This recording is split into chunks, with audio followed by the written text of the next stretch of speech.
February 13th, 2024. I'm Connor with Honor, Santa Clarita's local real estate agent, and I want to give you the news as it is currently. Did a show yesterday. That current inventory for all of the Santa Clarita Valley cities was around 270. This morning, we're showing 278 active real estate listings for sale. Of those, we have 16 that are in the coming soon category, which, just a reminder, that's a selection that an agent can make on behalf of their seller for advertising and marketing purposes, building that online awareness prior to the listing getting out to the public. Looking at other real estate websites like Redfin, they're reporting a few listings less.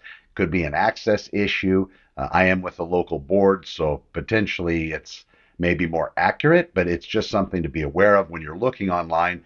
All of the listings that you're looking at typically are everything on the market, but sometimes things are amiss. The best thing you can do as a real estate home buyer to make sure you're looking at that most current inventory is following up with your real estate agent and having them conduct a search for you. So then, whatever your criteria is, make sure that's where they set it. And here's a quick tip: make sure if you are looking for particular listings up to, let's say, $750,000, the agent definitely takes that into account. What I know clients hate, and I've seen this before, is when somebody's qualified to a particular amount and their agent tries to overshoot that amount. It's even hard to accept that with the justification of, well, I know there's wiggle room. In this particular market, not a lot of wiggle room, but it also depends on how that property is priced by the agent or their seller and how much the seller wants. I've seen some unusual listings lately that seem incredibly overpriced. Only time will tell, but I have seen some price reductions of those listings that I'm talking about. So it's just something to be aware of. If you want to get the latest real estate intel, you can, of course, go online and go to connorwithhonor.com. There you can connect with me, and then I can send you whatever you're looking for by the parameters you set. And if you don't know exactly what you're looking for, I can give you an overall view of what's going on and at least help you make better decisions. As far as real estate news goes, yesterday we had a few less listings, like I said, so we still see this market changing and we still see it morphing into something where we're going to potentially have more listings on the market. I do not, however, see that balancing out the market in any way. It's still going to be a seller's driving market where there are fewer sellers than the home buyers out there, and there are quite a few buyers out there that are looking to purchase real estate today. Big suggestion: just be safe when you're doing so and make sure you're at least balancing what your agent tells you against maybe some online authorities. Just, again, be wary with that because there's a lot of misinformation out there. A lot of videos being produced by they call them deep fakes, where they're putting things out there that aren't actually true. So be wary of that. You want to deal with real human beings. I am here in Santa Clarita Valley.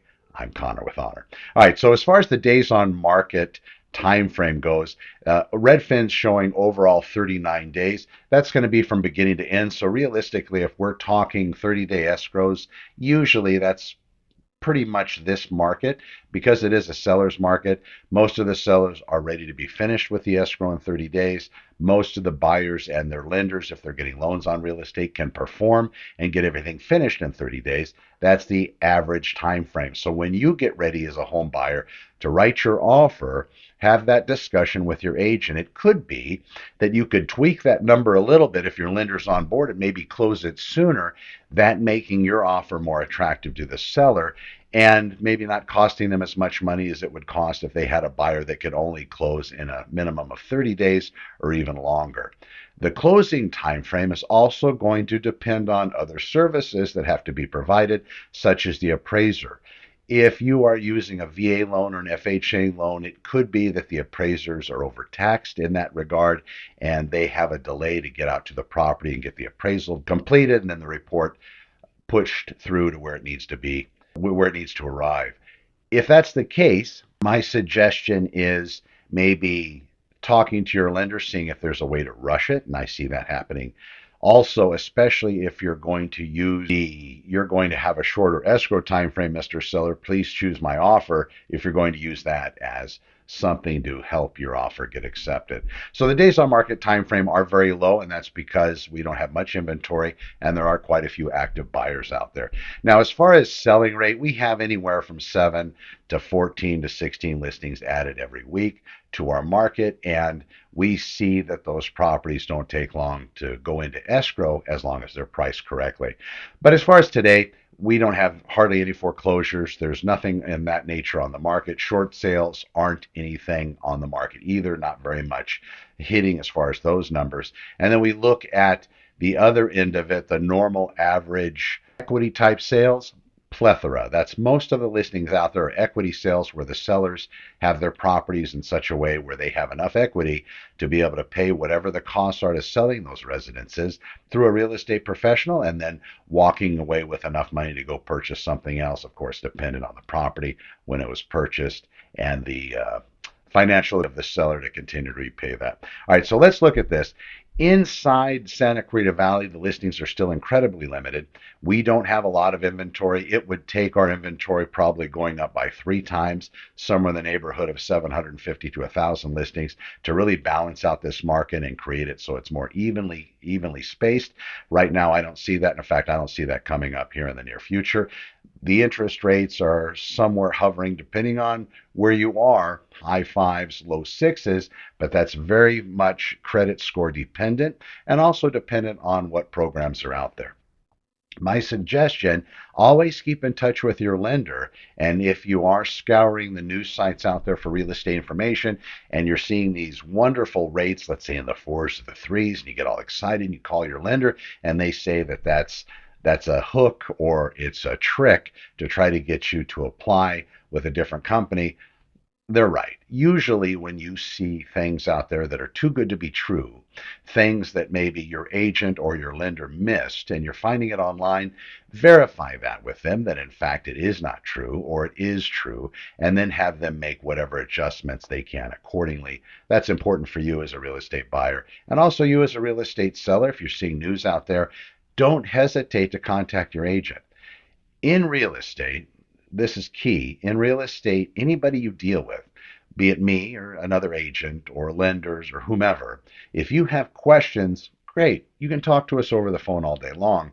But it's super important to follow up all conversations in an email just so you have it in writing. So remember that. It's critical and very important. And that really goes with any livelihood, any job. When somebody's telling you something, it's always good to follow it up with an email just to make sure what they told you is in writing somewhere. So National Realtor Chief Economist Lawrence Young predicts 24 markets. He does anticipate a mild recession in the second half of the year, potentially leading to a slight dip in home prices. However, long-term fundamentals like demographics and limited supply do suggest a resilient market. And that's from the National Association of Realtors. The California Association of Realtors, a more localized association, reports a need for 3.5 million new homes by 2025 to meet demand. This highlights the ongoing housing shortage in the state, and that's per the CAR website. Now, I have a couple expert opinions and insights I pulled offline. Mike Del Prete, Chief Market Strategist at First American Financial, he does advise buyers to be prepared to move quickly in a competitive market and to have realistic expectations about potential price negotiations. I'll piggyback on that, and that's from Inman News. I'll piggyback on that a little bit. Real estate home buyers, it used to be a strategy when it was a buyer's market where the buyer wouldn't offer their best first. They would hold back because they're hoping to negotiate with the seller. In this market, when there are multiple offers on properties that are priced well and have good value, more than likely those other buyers are going in with the best they can offer. Now, if you do that, your chances of getting a counter offer being part of the counter offering process. So if there are 5 offers submitted on a real estate listing for sale and you write your best offer, hopefully when they respond, if they aren't just going to select the best right away, because they can do that as a seller, but let's say they're going to respond to most of the best offers, hopefully yours will be one they respond to. So if they come back and they're asking for highest and best, which means they want you to potentially change your price or maybe change your financing if you have a weaker loan as compared with a stronger type loan, more down payment, for example. Maybe that's something that would be attractive to them. That could be something that you want to maybe change if possible. But if you can go in strong with the best offer, the best financing, and the most you're willing to pay for that property, you're sitting fine. Then when they come back, you can basically stand your ground and say, I have given you my best, Mr. and Mrs. Seller, and you have it in your hand. I wish to proceed with escrow, and hopefully you will make the final cut. Strange things happen. There were properties that go out at a lot higher than the list price and even a lot higher than the comparable values allow for.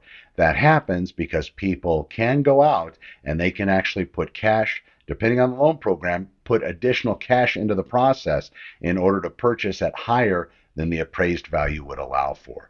That could be something that could happen to you, and it's an interesting place to be, especially when people continue to get beaten out over buyers that are willing to make those kind of sacrifices.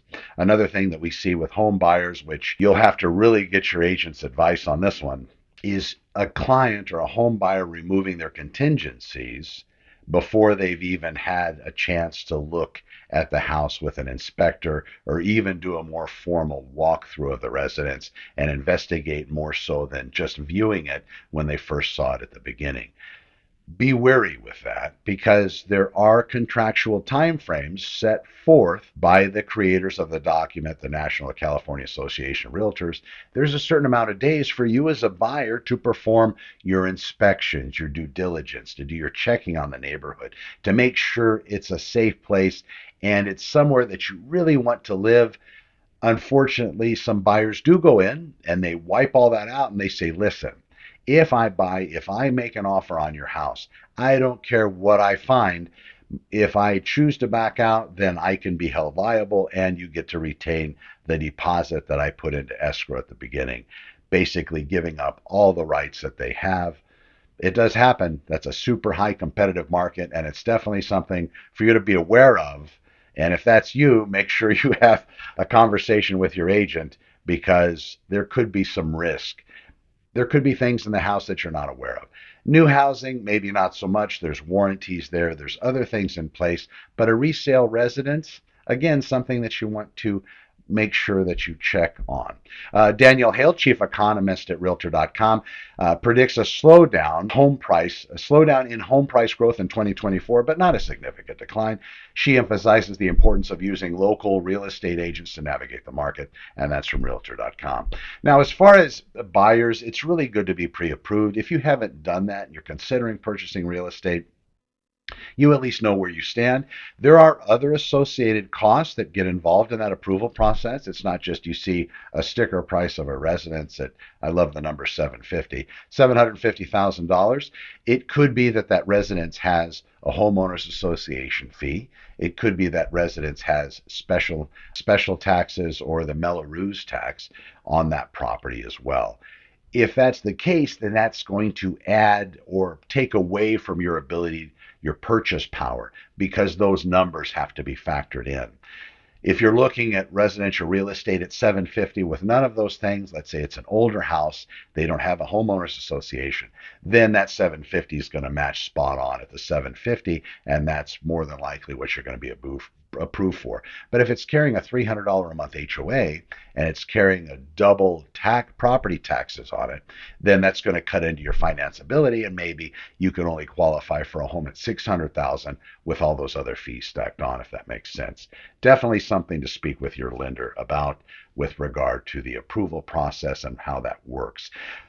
Finally, I want to talk about today to those people that are renting properties, these tenants out there that may be in between. Maybe you're not ready to purchase right now, and I get that. Something to watch out for. There's some scams that are coming back around because the rental market is so tight. When a rental or a property becomes vacant, there are scammers out there that'll go out and they'll get some business card. They'll print their own business cards. They look official. It's really not much to it, but they may be posing as a real estate agent. and this is from my police background because I took a report on this years ago. Very similar circumstances where basically south of Ventura Boulevard, beautiful residence was vacant. Somebody advertised in one of the either a Craigslist type site or Backpage type site. If I'm dating myself, I'm sorry. But these were online systems and they do still exist. Basically, an online newspaper where you put things that you want to sell. Now they do offer up and you can go to Facebook Marketplace and these different places to sell things. Back in the day, it was more prevalent to put it on these other websites. So they would put a house, not so much in super public view, but people did see it. So they would offer this house for rent at a great number. However, they're going to be selecting who's going to rent it. So you respond to the property. They would ask for a cash deposit and just to hold your interest while the owner of the property scours all the applications and makes a choice.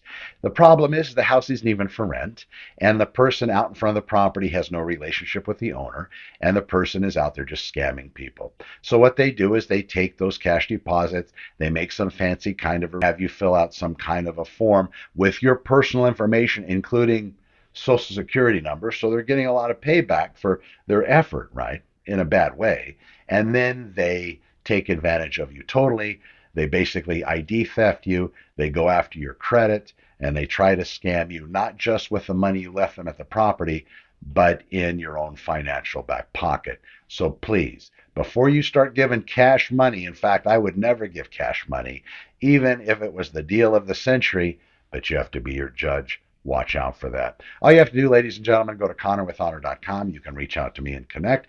I do these updates daily as far as the real estate market, at least 5 days a week. The weekends, I'm totally busy open houses and showing properties as I do during the week. If you need my help, let me know. If you have a question, fire it to me at connorwithhonor.com. I'll be glad to help you. Please be well. Thank you so much for watching today's market update for Tuesday. And we are again February 13th, day before Valentine's Day. Watch out for that. Don't be caught not having flowers. Be well, everybody. We will talk to you soon. Thanks for watching.